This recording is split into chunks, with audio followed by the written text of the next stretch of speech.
શોખ અને વ્યવસાય આ બંને એક જ હોય એ જરૂરી નથી.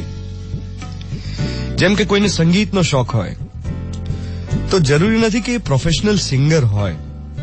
એ માત્ર શોખથી ગાતા હોય, શીખતા હોય કે સાંભળતા હોય, બસ માત્ર શોખ હોય સાંભળવાનો. એને પ્રોફેશન ના બનાવે. કોઈ બહુ મોટો વૈજ્ઞાનિક એ એકચ્યુઅલી પેઇન્ટર પણ હોઈ શકે, પણ એનો મૂળ વ્યવસાય પેઇન્ટિંગ નથી. એ તો પોતાના ફાજલ સમયમાં એને ગમે એવા ચિત્રો દોરે. બહુ ઓછા લોકો એવા હોય જેમનું કામ અને શોખ સરખા હોય. કોઈ લેખક સ્વિમિંગ કરવાનું પસંદ કરતો હોય, કોઈ ટીવી જર્નલિસ્ટ બોડી બિલ્ડિંગ કરતો હોય, કોઈ બ્યુટિશિયન ટ્રેકિંગ કરતી હોય. આ બધા શોખ છે.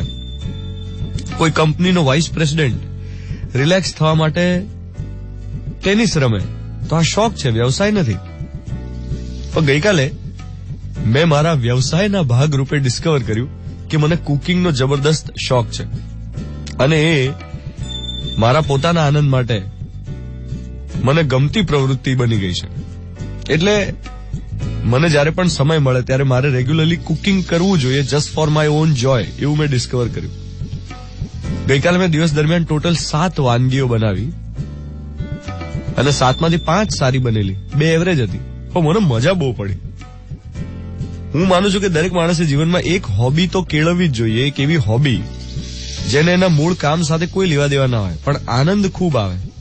પૈસા નહીં, કમાણી નથી કરવાની, શોખમાંથી પૈસા નથી કમાવાના, પણ એમાં નિપુણ થવાનું છે, એમાં પારંગત થવાનું છે, માત્ર નિજાનંદ માટે. એટલે માની લો કે તમને મ્યુઝિક ગમતું હોય, તેને તમારા મૂળ કામ સાથે ભલે કોઈ લેવા દેવાના હોય, પણ તમે શીખો. બસ શીખ્યા કરો, શીખ્યા કરો, શીખ્યા કરો. એ પ્રોસેસમાં જે આનંદ છે એને મેળવો. ના પ્રસિદ્ધિનો ઈરાદો, ના કમાણીનો, અને એને તમાશાનું સાધન તો બનાવવાનું જ નહીં. એવું નહીં કે તમારો શોખ જે છે એને પછી લોકોની વાહવાહી માટે કન્વર્ટ કરી નાખો તમે, તો આખો ગોલ જ બદલાઈ જાય. તો પછી તમે પેલી લાઈક લાલસામાં આવી જાઓ કે સતત પછી તમે ઇન્સ્ટાગ્રામ પર કે ફેસબુક પર એના વિડીયોઝ ને ફોટોઝ મૂકો અને પછી તમને એમ થાય કે જો લોકો કેવી તાળી વગાડે. ના ભાઈ ના, શોખ એ માત્ર ને માત્ર તમારા પોતાના સંતોષ માટે છે. એક એવો સંતોષ કે હર્ષ કંઈક જુદું કર્યું, કંઈક મજા પડે એવું કર્યું, પોતાને ગમે એવું કર્યું. That's it.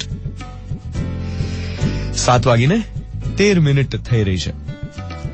16th Feb 2018 Friday morning, મિર્ચી 98.3 પર હું છું ધ્વનિત તમારી સાથે.